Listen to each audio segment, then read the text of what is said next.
성경 142면입니다. 요한복음 1장 1절부터 4절까지 한 절씩 읽습니다. 태초에 말씀이 계시니라. 이 말씀이 하나님과 함께 계셨으니 이 말씀은 곧 하나님이시니라. 만물이 그로 말미암아 지은 바 되었으니 지은 것이 하나도 그가 없이는 된 것이 없느니라. 아멘. 요한복음 20장 31절 184면입니다. 또 한 목소리로 읽겠습니다. 오직 이것을 기록함은 너희로 예수께서 하나님의 아들 그리스도이심을 믿게 하려 함이요 또 너희로 믿고 그 이름을 힘입어 생명을 얻게 하려 함이니라. 아멘. 오늘 이제 새해 들어서 오늘부터 요한복음의 말씀을 우리 한 장씩 읽고 그리고 제가 풀어서 설명을 드림으로 우리 하나님의 말씀을 함께 나누도록 하겠습니다. 올 한 해 내내 요한복음을 붙들고 씨름해야 될 것 같습니다. 오늘 이 시간에는 먼저 말씀에 들어가기에 앞서서 서론적으로 우리가 배우려고 하는 요한복음이 어떠한 책인가, 어떤 성경인가 하는 것을 좀 살펴보도록 하겠습니다. 요한복음을 지은 저자는 누구일까요? 예수님이 사랑하시는 제자 요한, 그가 성령의 감동으로 기록한 책이 바로 요한복음입니다. 보통 사도 요한이라 이렇게 부르지요. 예수님의 제자 가운데 한 사람으로서 베드로, 요한, 야고보 이렇게 말할 때 요한입니다. 그는 예수님을 사랑했고 예수님도 그를 무척 특별히 아꼈던 것 같습니다. 그래서 마지막 만찬 때에 예수님의 품에 안겨 있었고 십자가 아래까지 따라갔던 사람입니다. 예수님의 모습을 처음 시작할 때부터 십자가 지고 부활하고 승천하실 때까지 모든 일을 다 목격한 사람입니다. 예수님의 부탁함을 받았죠. 어머니를 부탁받았습니다. 십자가 위에서요. 그래서 모친인 어머니를 마리아를 돌아가실 때까지 모셨고 후에는 에베소 지역의 감독으로 초빙을 받아서 목회를 했습니다. 그리고 나이가 많이 들었을 때 로마 제국의 대박해가 일어나서 그는 반모라고 하는 섬으로 유배를 당하게 되었습니다. 그가 남긴 성경은 요한 1서, 2서, 3서, 요한계시록 그리고 맨 마지막으로 요한복음을 쓰고 그리고 하나님 나라로 갔습니다. 요한복음이 언제 쓰여졌을까요? 주후 90년에서 95년 사이에 쓰여졌습니다. 성경 66권 가운데 맨 마지막에 기록된 성경입니다. 그 당시는 이미 사도 바울 선생님의 서신을 비롯해서 마태, 마가, 누가복음 등 예수님의 행적을 기록한 책들이 많이 있었고 사람들이 읽고 있었습니다. 여러분, 예수님이 죽으시고 부활하고 승천하신 게 AD 30년이었거든요. 그때부터 AD 90년이니까 약 60년이라는 세월이 흐른 것이죠. 이 60년 세월 동안에 무슨 일이 있었을까요? 예루살렘에서 하나님의 교회가 맨 처음에 생겨나게 되었죠. 그래서 그 교회가 매우 번성하게 되었는데 AD 70년에 그만 예루살렘이 로마에게 멸망당했습니다. 예수 믿는 유대인들이 많이 죽음을 당하고 전 세계로 흩어져야만 했습니다. 그리고 이방 사람들도 교회를 세웠죠. 사도 바울 선생님의 4차례에 걸친 선교 여행으로 지중해 지역 전체의 기독교가 전파되었고 점차로 그 세력을 더해가고 있었습니다. 60년이 지나갔을 때쯤에서는 로마 제국에서 기독교가 자신들의 세력의 위협적인 존재가 된다 하는 것을 알게 되고 기독교를 박해하기 시작할 지경에 이른 겁니다. 자, 이 60년이라는 세월 동안에 기독교가 이렇게 번성하게 되면서 사람들 사이에서 기독교에 대해서 이런저런 이야기가 오가고 있었을 것 아닙니까? 어떤 사람들은 기독교는 유대교의 일파이다 이렇게 생각했고요. 어떤 사람들은 사교 집단이다 오해하기도 했고 혹은 로마 제국의 정치가들과 학자들은 로마 제국에 해를 끼치는 종교라 이렇게 생각하기도 했습니다. 이 모든 기독교에 대한 이 문제들의 핵심 속에는요, 예수가 누구인가 하는 문제가 자리 잡고 있었겠습니다. 그가 사람으로 태어난 것은 분명하죠. 역사적으로 한 지역에서 태어났고 사람들과 함께 살고 가르치다가 십자가에 죽은 역사적인 인물이에요. 그런데 예수 믿는 사람들은 예수님을 부활했다고 해서 신으로 섬기고 있는 겁니다. 사람들이 이런 질문을 가졌겠어요. 과연 예수님이 하나님이란 말인가? 아니야. 사람으로 태어났는데 너무 훌륭하다 보니까 하나님이 그를 신의 위치로 올려주셨겠지. 이렇게 생각하는 사람도 있고요. 또 어떤 사람들은 아니야. 그냥 사람에 불과해. 이 세상에 태어나서 가르치다가 십자가에서 죽은 게 끝이야. 그런데 죽은 후에 사람들이 그를 신성시하는 것이 이것이 예수이다. 이렇게 생각하는 사람들도 많이 있었습니다. 예수님에 대한 온갖 잘못된 상상과 추측들이 난무하고 있었어요. 그 60년 동안에. 그래서 이것을 정리해서 예수님이 누구인지를 알려주려는 목적으로 요한복음을 기록하는 것입니다. 요한복음 20장 31절에 우리가 읽은 말씀인데요. 요한복음을 기록한 목적에 대해서 간결하고 분명하게 말씀하고 있습니다. 우리 같이 읽겠습니다. 시작.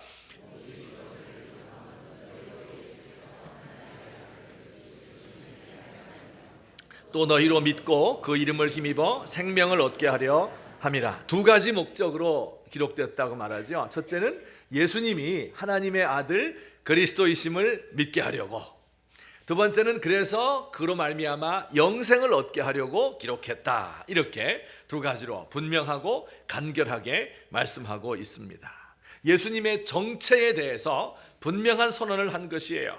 예수님은 이 땅에 사람으로 태어나셨지만 그것이 그의 존재의 시작이 아니고 원래 하나님이셨는데, 창조 이전부터 계신 하나님이었었는데 이 땅에 내려오신 것이고 그리고 다시 하늘로 올리우셨다. 이렇게 기록하고 있습니다.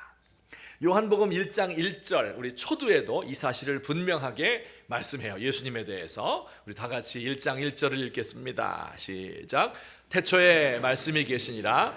이 말씀이 하나님과 함께 계셨으니 이 말씀은 곧 하나님이시니라. 아멘. 예수님을 가리켜서 말씀이라고 표현했어요. 왜 그렇게 표현했는가 하는 것은 다음 주일날 제가 말씀을 드릴 거고요. 그러니까 예수님이 언제부터 계셨다고요? 태초부터 계셨다. 그 예수님은 하나님과 함께 계셨고 그 예수님이 곧 하나님이다. 이렇게 선언하고 있습니다. 온 천지가 창조되기 이전에 공간과 시간도 있기 이전부터 계신 분이다. 이렇게 이야기를 하셔요. 그리고 그분이 이제 이 땅에 오신 겁니다. 1장 14절에 보면 말씀이 육신이 되어 우리 가운데 거하게 되었다. 자, 그러니까 많은 사람들이 오해하고 있는 것처럼 예수님은 원래 존재하지 않다가 이 땅에 태어날 때부터 시작해서 나중에 신이 되었거나 신격화되었다. 이것을 부정하는 것이죠. 원래부터 하나님이고 하나님의 아들이었는데 이 땅에 내려오시게 되었고 그리고 다시 하늘로 올리우신 하나님이다. 이렇게 선언하는 것.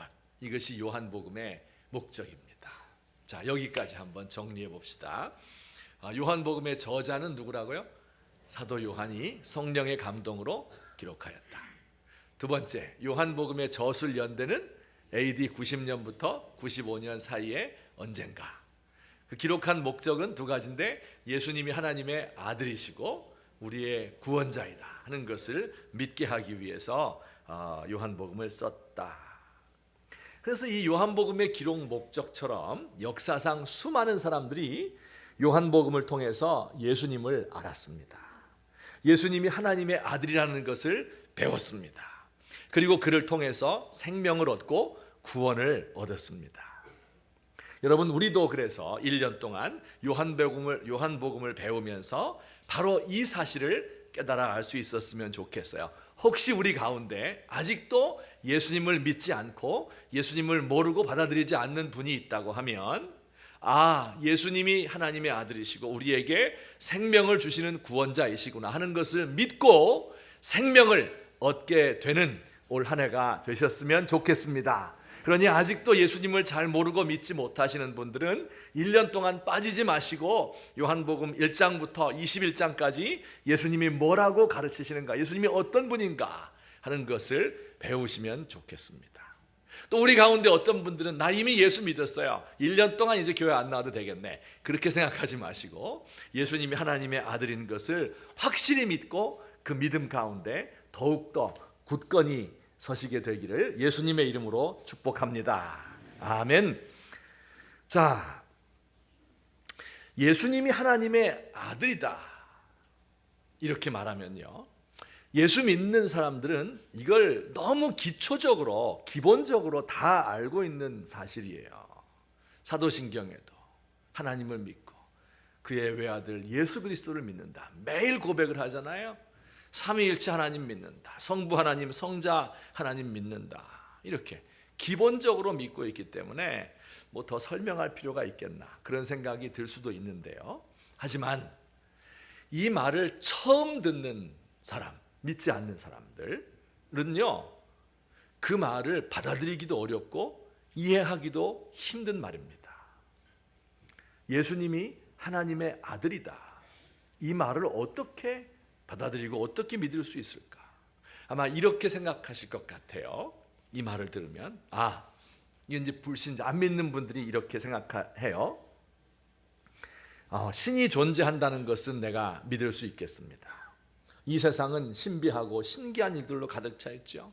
내 존재의 근원이 무엇인지, 세상이 어떻게 돌아가는지, 온 천지의 시작이 어떤 것인지, 이 배후에 신이 존재한다 하는 것은 내가 믿을 수 있을 것 같습니다. 불신자들도 그건 인정해요. 그렇지만 그 신은 하나여야 됩니다. 하나. 세상을 움직이는 큰 원리는 하나이고 자연의 이치도 하나이지 어떻게 그것이 여럿일 수 있겠습니까? 신의 아들이 있다, 이걸 못 받아들이는 거예요. 어떻게 신에게 아들이 있을 수 있습니까? 그럼 부인도 있겠네요. 언제 아기를 배서 낳았습니까? 제우스 신이 아폴로 신을 낳은 것처럼 좀 미신적인 믿음이 아닐까요? 이렇게 생각하는 거죠. 기독교인들이 삼위일체라고 부르는 것을 믿을 수 없습니다. 오늘 성경 말씀 1절만 해도 모순이 있는 것 같아요. 보세요, 예수님 말씀이라 그랬죠. 근데 그 말씀이 하나님과 함께 계셨다 이렇게 말해요. 하나님과 함께 있었다는 말은 그 옆에 있었다 그런 뜻이잖아요. 그러면 그는 하나님과 떨어진 하나님과 다른 존재일 것이에요. 그런데 또 그를 가리켜서 하나님이다 이렇게 말해요. 어떻게 둘이 하나일 수 있습니까? 이것은 성경이 얼마나 모순된 것을 우리에게 보여주는 것입니다. 도무지 알 수 없는, 이해할 수 없는 그런 구절입니다. 이렇게 질문하는 분들이 있을 겁니다. 그래서 제가 우리가 믿는 하나님에 대해서 좀 더 설명을 자세하게 드리도록 하겠습니다. 오늘 말씀을 잘 듣고 우리가 믿는 하나님, 기독교의 하나님은 어떤 분인지를 정확하게 알 수 있으면 좋겠습니다. 우선 첫 번째로 하나님은, 다 같이 시작. 네, 이거 어렵지 않은 이야기입니다. 절대적이고 초월적인 분, 그래서 한 분이에요. 절대적인 능력과 지혜와 영광과 인자하심이 이 세상에 어떤 것과 비길 수 없는 영원하고 그리고 무한하고 불변하지요. 그는 전능하신 분이기 때문에 온 천지를 만드시고 그만이 홀로 세상을 다스립니다. 모든 제국의 흥망성쇠를 주관하고 왕과 대통령과 재판관을 세우기도 하고 넘어뜨리기도 하고 사람들이 모두 무서워한다는 마귀도 그 앞에는 굴복할 수밖에 없는 유일한 분이에요. 모든 권위를 가지고 있기 때문에 모든 사랑이 뭔지, 정의가 뭔지, 세상의 목적이 무엇인지, 법칙이 무엇인지를 홀로 만드시고 그것에 따라서 세상을 다스리는 분이지요. 그는 세상으로부터 떨어져 있는 초월자이기 때문에 세상의 어떤 것에도 영향을 받지 않고 죄로부터 멀리 떨어져 있는 거룩한 분입니다. 이 절대적인 하나님은 한 분밖에 없지요. 우리 하나님 한 분이심을 믿습니다. 이렇게 고백을 합니다. 자, 여기까지는 어렵지 않아요. 이해가 잘 됩니다. 우리가 생각할 수 있는, 누구나 생각할 수 있는 하나님의 모습이에요. 다른 종교에서도 하나님을 이렇게 한 분으로 생각을 합니다. 예컨대 동양의 유교에서도요, 유교는 천이라고 그러죠. 하늘천, 하늘을 믿어요. 모든 신과 인간을 지배하는 최고의 신을 하늘이라고 생각합니다. 도가 사상, 노장 사상이라고 그러는데 여기서는 도를 믿습니다. 온 세상 만물을 존재하게 만드는 그 배후에 있는 원리인 도를 믿어요. 하나입니다. 이슬람교에서 누굴 믿어요? 알라 신을 믿잖아요. 이번 프랑스 테러 집단도 총 쏘고 폭탄 터뜨리면서 알라 아크바르라고 외쳤죠. 알라는 위대하시다. 이슬람교도 절대적이며 초월자 한 분 하나님을 믿는 것입니다. 그래서 이것은 하나님은 한 분이다. 이것은 그렇게 어려운 이야기가 아니에요. 근데 중요한 것은 지금부터입니다. 여기 이제 우리 하나님의 특별한 점이 여기 있습니다. 두 번째로 다 같이 시작. 관계를 맺으시는 인격적인 하나님이다. 사람을 만드시고 그 만든 사람을 찾아오시고 대화하시고 일에 참여하시고 우리를 구원하시고 기도를 들으시고 교제하는 분이다. 인격인 하나님이시다. 인격이 무슨 뜻일까요? 다 아시겠지만 제가 이렇게 정리를 해보았습니다. 인격이라고 하는 것은 이런 거예요. 다 같이 시작. 지식과 느낌을 가지고 자율적으로 선악을 판단하고 행동하는 존재를 가리켜서 인격이라고 합니다. 자, 그러니까 하나님도 그렇죠. 지식과 느낌이 있죠. 자율적으로 판단하고 행동하시죠. 사람도 인격입니다. 천사도 인격이고 마귀도 인격입니다. 하지만 동물이나 식물은 인격이 아니에요. 자율적으로 판단하고 행동하지 못합니다. 본능에 따라서 움직일 뿐이고 자기가 무엇을 하는지 모르고 선악이 무엇인지 판단 못합니다. 사람이 만든 물건이나 컴퓨터도 다 인격이 아닌 비인격입니다. 근데 우리 하나님이 인격이란 말이에요. 유교에서 말하는 천, 하늘은요, 최고의 신이지만 인격이 아니에요. 도가 사상의 도도 최고 원리지만 인격이 아니에요. 천지불인이다. 천지는 인자하지 않다. 자비를 베푸는 것이 아니라 그저 그대로 존재하는 것일 뿐이다. 사람의 영향을 받지 않는다. 그런 뜻입니다. 자, 우리 여기서 한번 생각해 봅시다. 여기가 약간 어려운 부분 생각해 봐요. 우리가 믿는 하나님은, 성경의 하나님은요, 인격이신 하나님이죠. 우리와 대화하고 교제하고 우리 안에 계시고 우리가 그 안에 계신 분이잖아요. 그런데 인격이려면 반드시 여럿이 있어야 돼요.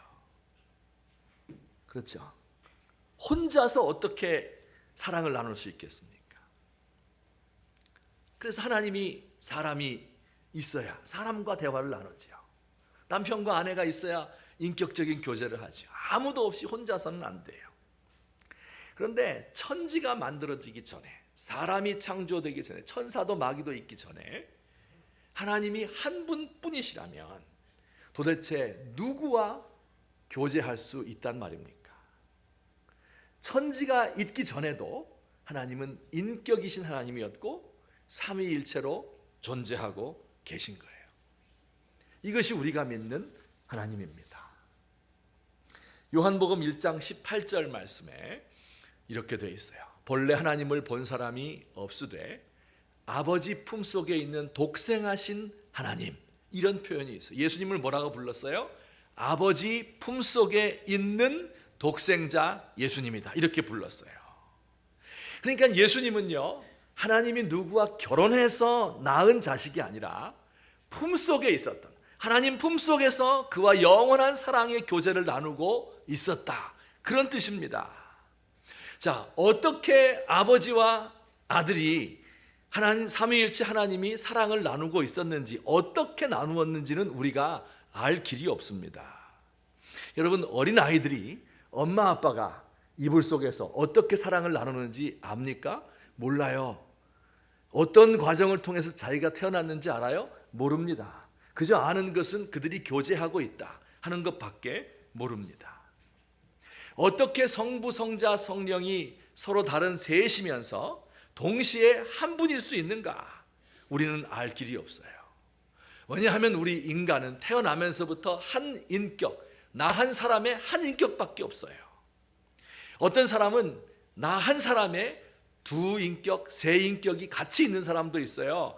이 사람을 뭐라고 불러요? 다중인격 장애라고 불러요. 이 사람 사회생활 할 수 없습니다. 서로 자기 인격들끼리 충돌하기 때문에 살 수 없어요. 그러나 우리 하나님은요, 다중의 인격을 가지고 있지만 서로 충돌하지 않는 한 분 하나님, 동일한 하나님이에요.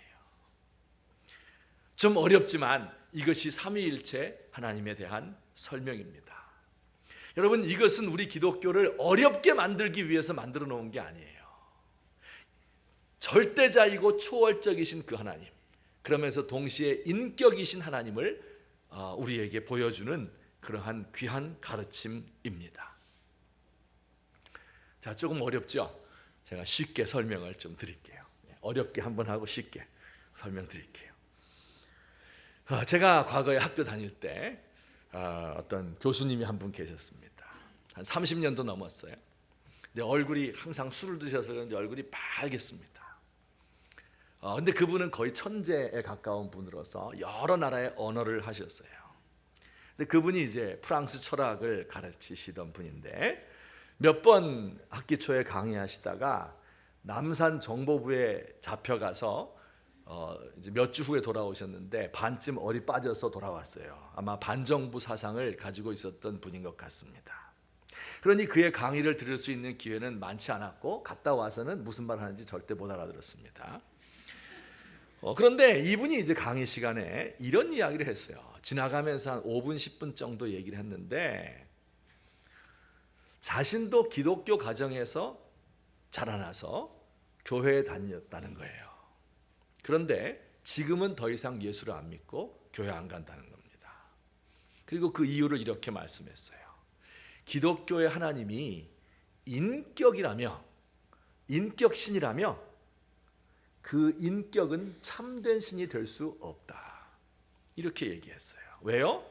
인격신은 느낌을 가진다고 했죠. 감정을 가지고 뭔가 결정을 하시는 분이라고 그랬죠. 어떤 사람에겐 좋은 감정을 가지고 다른 사람에겐 나쁜 감정을 가지고 어떤 사람은 천국에 보내고 어떤 사람은 지옥에 보내고 어떤 사람 벌 줘서 굶게 죽게 만들고 어떤 사람 배불리 먹을 것 주고 축복해주고 이런 하나님, 막 열심히 기도하면 좋아하고 기도 안 하면 해코지하고, 아니 세상 사는 거 이렇게 복잡하고 힘들어 죽겠는데 하나님도 그렇게 왔다 갔다 하시는 분이라니 어떻게 그를 믿을 수 있겠느냐. 나도 신이 있다는 것은 알겠는데 그분은 저 멀리 떨어진 온 우주를 주관하는 이 우주의 원리이지, 우리 인간의 기도를 들으시고 인간과 교제하고 세상으로 오고 하나님의 아들이 있고 뭐 이런 하나님은 아니다. 이렇게 그분이 이야기를 했어요.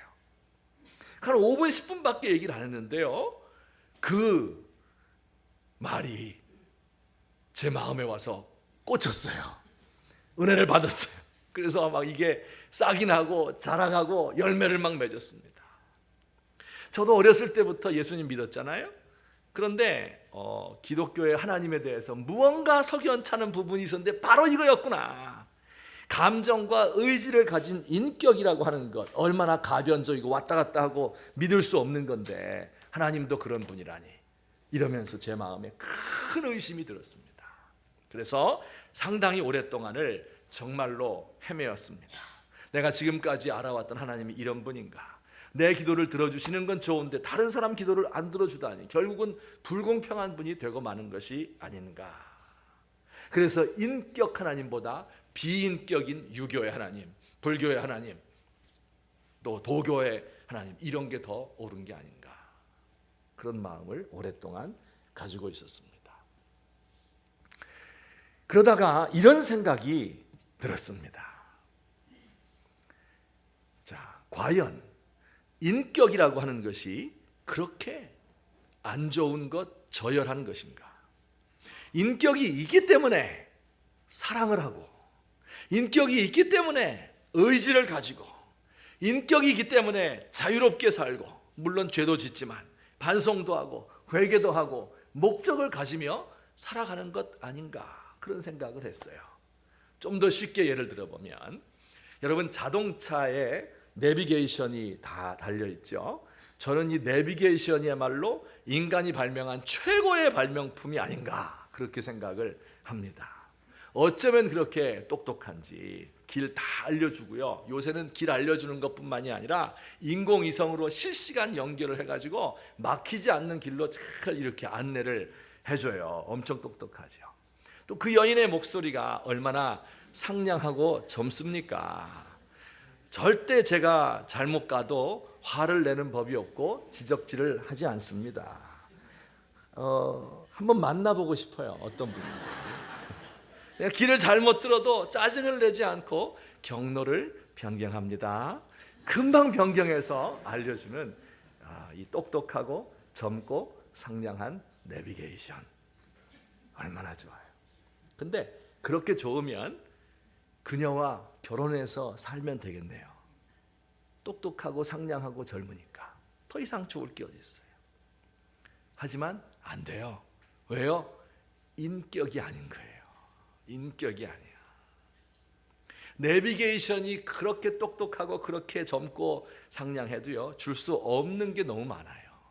감정의 교류가 안 일어나요. 대화할 수 없어요. 사랑 나눌 수 없어요. 자식 낳을 수 없어요.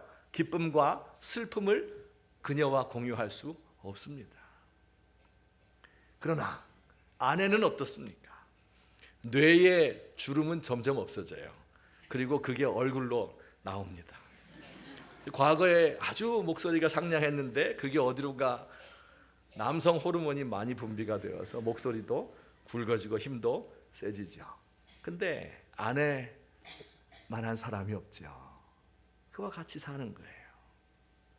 이게 인격이에요. 인격이 우월합니까? 비인격이 우월합니까? 인격이 우월한 거예요. 또 한 가지, 이게 중요한 건데, 인격은요, 비인격을 만들 수 있어도 비인격은 인격을 만들지 못합니다. 이게 무슨 뜻이에요? 사람이 내비게이션을 만드는 거지 내비게이션이 사람을 만들 수 없어요. 컴퓨터가 아무리 발달되고 인공지능이 발달돼도 사람을 닮은 로봇은 만들 수 있어도 그와 결혼할 수는 없는 거예요. 그와 감정을 교류할 수 없는 거예요. 그와 결혼해서 애를 낳을 수 있는 게 아닙니다.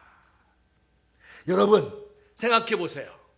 정말 신이 그렇게 비인격 신이 맞다고 한다면, 초월적인 인간을 넘어서 있는, 인간과 감정을 교류할 수 없는 그런 신이라고 한다면 그가 어떻게 인간을 만들 수 있었겠어요? 인간이 이렇게 사랑이 있고 신뢰하고 복잡한 감정과 이 엄청난 지식과 의지와 자유와 이런 것들이 풍성한 인간, 이 인격, 이것을 어떻게 비인격이 만들 수 있겠냐고요. 비인격은 인격을 낳을 수 없어요. 인격이 인격을 낳는 것입니다. 그래서 우리 하나님이 우리를 낳은 거죠. 여러분, 우리 하나님은 인격인 하나님이에요. 삼위일체 하나님이 원래부터 서로 존중하고 대화하는 인격이었어요. 그리고 그분이 우리를 낳으셨고, 그래서 우리도 인격이 된 겁니다. 자, 여기까지 한번 정리해 봅시다. 우리 하나님은 어떤 분이라고요? 삼위일체 하나님이신데 그 말은 절대적이시며 동시에 인격이다. 절대적이며 초월한 한 분 하나님이시고 우리와 사랑의 관계를 맺으시는 인격적인 하나님, 삼위일체 하나님을 저희가 믿습니다. 오늘 저와 여러분이 믿는 삼위일체 하나님이 바로 이런 분인 것을 다시 한번 생각하시고 그분께 감사하는 이 시간 되었으면 좋겠습니다. 결론적으로 말씀을 맺겠습니다. 자, 우리가 믿는 하나님이 이런 분이라고 한다면 우리가 그 하나님을 어떻게 섬길 수 있겠습니까? 한마디로 말하면, 한 단어로 말하라면 사랑입니다. 이걸 둘로 나누어서 말하라면 마음과 뜻과 정성과 힘을 다하여 주 너희 하나님을 사랑하고, 둘째는 내 이웃을 내 몸과 같이 사랑해라. 이것이 둘로 나누어진 기독교의 기본적인 가르침입니다.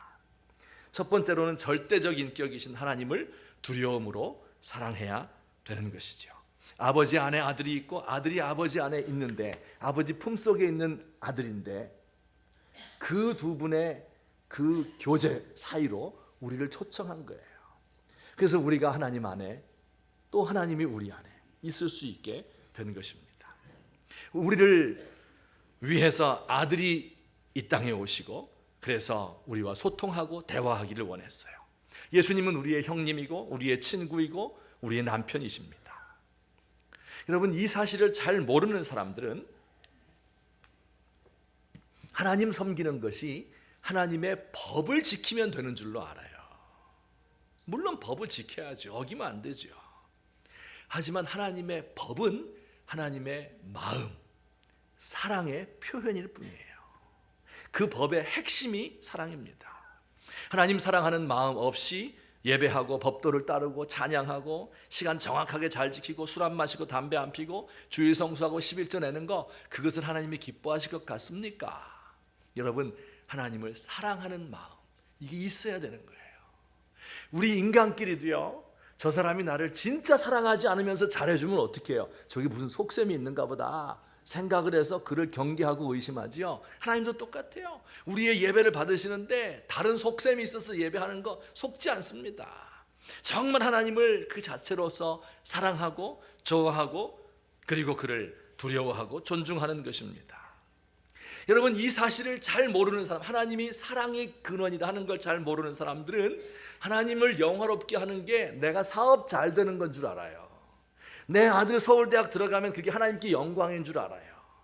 모든 것을 다 가지고 계시고 모든 지혜와 모든 총명의 근원자이신 그분에게 그게 무슨 영광이 되겠습니까? 우리에게 영광이 되는 거겠죠. 그래서 대학 떨어지거나 사업 실패하면 하나님 영광 가린다, 이래서 교회를 안 나옵니다. 실패한 사람이 교회에서 환영 못 받고 쑥스러워서 못 가요. 공부 잘 못하면 환영 못 받는 것 같아요. 여러분, 이것은 진짜 교회가 아니고 진짜 믿음은 아닙니다. 하나님께 돌릴 수 있는 가장 큰 영광은 내가, 인격인 내가 하나님에 대해서 진심으로 그를 경배하고 그와 사랑의 교제를 나누는 것입니다. 오늘 이와 같은 사랑의 교제가 우리의 평생 동안 계속되기를 예수님의 이름으로 축원합니다. 두 번째는 물론 사람을 사랑하는 것이죠. 돌이켜 생각해 보면 인간사의 모든 문제, 어려운 문제들의 출발점은 사랑이 없는 거예요. 그리고 모든 문제의 해결책도 사랑으로부터 시작됩니다. 한번 이렇게 해봤으면 좋겠어요. 부부가 운전을 하고 가잖아요. 그럼 보통 이제 남자가 운전하고 여자가, 아내가 조수석에 앉아 있죠. 근데 어떨 때는 운전하다 보면 남자가 난폭하게 운전할 때가 있을 겁니다. 과속으로 달리다가 급제동을 하고 우회전 좌회전할 때 휙휙 돌고, 또 다른 차가 내 앞으로 끼어드는 걸 못 보잖아요. 그럼 막 욕을 하는 거예요. LA, 샌프란시스코 막 하면서 욕하면서 막 복수하려고 막 더 빨리 달려가가지고 그 앞으로 깜빡이 켜지고 확 깨가지고 그냥 그 사람 깜짝 놀라게 만들고. 여러분, 그럼 조수석에 있는 아내는 어떻게 합니까? 창문 손잡이 무서우니까 꽉 붙들고 말이에요. 아니, 이가 미쳤나, 좀 살살 좀 해요. 그렇게 하면 남편이 운전 살살 합니까? 더 험하게 하지. 너도 한번 당해봐라, 그러면서. 제가 방법을 가르쳐 드릴 테니까 한번 실험을 해보세요. 되나 안 되나. 조용히 그 옆에 팔을 쓰다듬어 주는 거예요. 그러면요, 순간적으로 그 분노하던 마음이 안정을 찾습니다. 그리고 가라앉아요. 여러분, 이게 사랑의 힘이라는 거예요. 이게 사실은 우리의 삶 전체에 다 해당돼요. 여러분, 사랑이 없고 메마르잖아요. 드라이하잖아요. 이 분노한 마음, 억울한 마음, 이런 거 가지고 출근해요. 그러면 어떻게 돼요? 나보다 높은 사람한테 대들 수 있어요, 없어요? 안 되잖아요. 그러니까 나보다 낮은 사람에게 신경질 내는 거예요. 내 갑이 된 사람이 을에게 막 화를 내는 거예요. 나보다 약한 사람 무시하고 괴롭히고 차별하는 데서 쾌감을 느끼는 거예요. 사회적인 약자를 멸시하고 무시하는 거예요. 그것도 못하면, 아무것도 못하면요, 그냥 홀로 골방에 앉아가지고 악플을 다는 거, 이걸로 자신의 인생에 낙을 삼는 거예요. 참 불쌍하고 한심한 인생이 아닐 수 없습니다. 여러분, 그러나 이 모든 것의 문제의 출발점은, 해결의 출발점은 사랑하는 거예요. 가까운 사람부터 사랑하는 거예요. 여러분, 하나님을 사랑으로 섬기고 이웃을 사랑해야 된다. 너무나 많이 들어서 진부하고 식상하죠. 그렇지만요, 여러분, 말은 그렇게 해도 진짜로 그렇게 믿고 사는 사람은 드뭅니다. 사실은 이 말을 하는 저 자신도 이 사실을 깊이 깨달은 것은 불과 몇 년에 불과합니다. 7, 8년밖에 안 되었어요. 어렸을 적부터 제가 성경을 많이 읽고 하나님에 대해서 많이 아는 것이 하나님을 제대로 섬기는 것인 줄 알았습니다. 그런데 깨달았어요. 사랑이 없는 지식은 필경 사람을 교만하게 만들고 결국은 제 꾀에 제가 넘어가서 회의주의에 빠지고 맙니다. 저는 선행을 열심히 하면 되는 줄 알았어요. 그러나 사랑이 없는 선행은 결국은 자기를 드러내고자 하는 거예요. 그래서 하나님이 기뻐 받지 않습니다. 정의롭게 행동하면 되는 줄 알았어요. 막 분노하고 그럴 수 있는가 외치면 되는 줄 알았어요. 그러나 사랑이 없는 정의는 다른 사람을 비난하고 깎아내리는 데는 도움이 될 수 있으나 결국은 자기도 괴물이 되고 맙니다. 교회 일 열심히 하면 되는 줄 알았어요. 헌신하고 열정을 가지면 되는 줄 알았죠. 진짜 저만큼 열정을 가지고 한 사람도 찾아보면 드물 겁니다.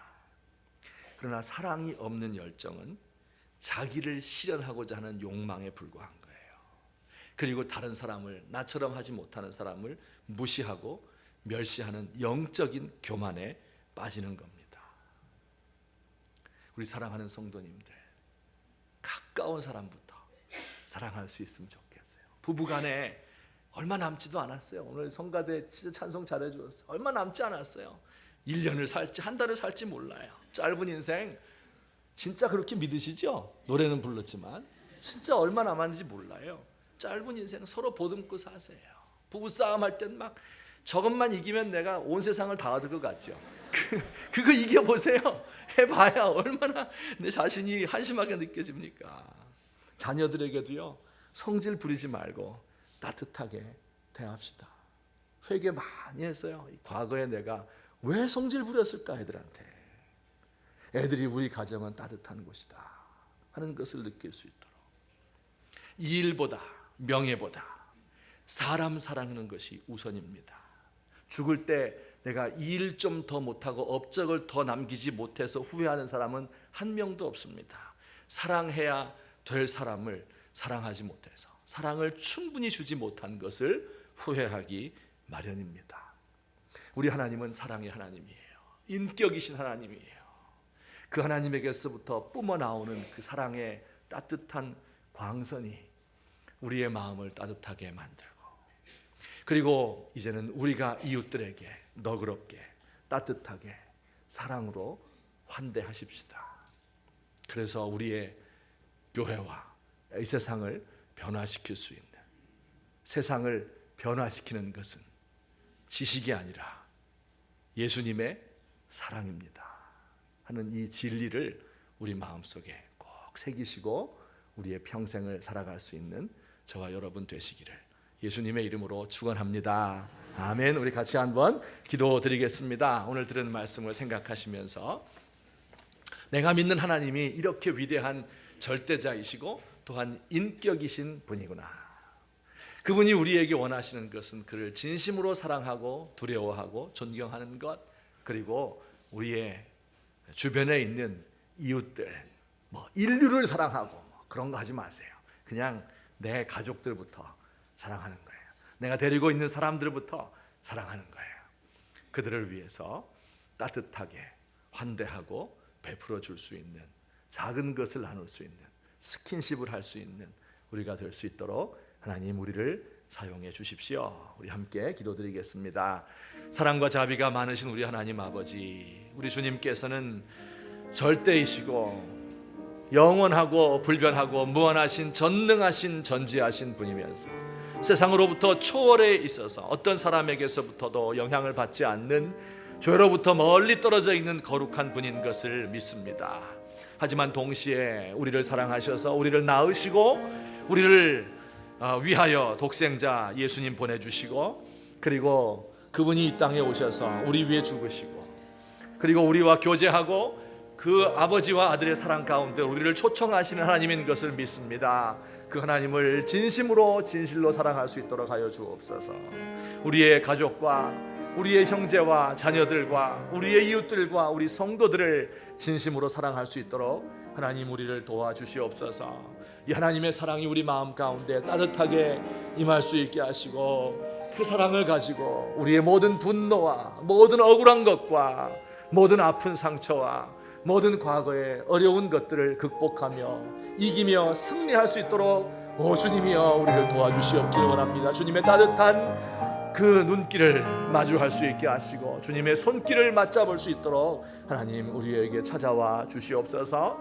이 예수님을 우리가 믿고 따르며 그를 본받아 할 수 있는, 그의 사랑을 닮을 수 있는 하나님의 사람들 될 수 있도록, 지식을 가지고 하나님을 아는 것이 아니라 사랑하는 마음으로 그분을 받아들이고 그리고 형제를 사랑함으로 이것을 성취해 드릴 수 있도록 하나님 우리를 도와주시옵소서. 모든 것 주께 부탁합니다. 하나님 아버지 감사합니다. 사랑의 하나님 아버지 고맙습니다. 우리 예수님께서 하나님과 함께 계신 분이고 또 하나님이신, 인격이신 삼위일체 하나님이신 것을 믿습니다. 하나님 아버지여, 그분을 우리가 어떻게 섬길 수 있겠습니까? 마음을 다하고 뜻을 다하고 힘을 다하여 한 분이신 주 하나님을 사랑할 수 있게 하시고, 또한 우리의 이웃들을 내 몸과 같이 사랑할 수 있도록 도와주옵소서. 우리 주님으로부터 나오는 사랑의 광선이 우리를 밝게 하시고 우리를 따뜻하게 하옵소서. 우리 예수님의 눈길을 마주보고 그의 손길을 잡을 때에 우리 가운데 사랑이 넘치게 하시고 그 사랑을 가지고 우리의 가까운 사람들, 이웃들, 성도들을, 또 내가 함께 일하는 동료들을 섬길 수 있는, 사랑할 수 있는 우리가 되도록 주여 우리를 도와주시옵소서. 예수님의 이름으로 기도하옵나이다. 아멘. 우리 찬송 부르시는데 바꿔서 부를까요?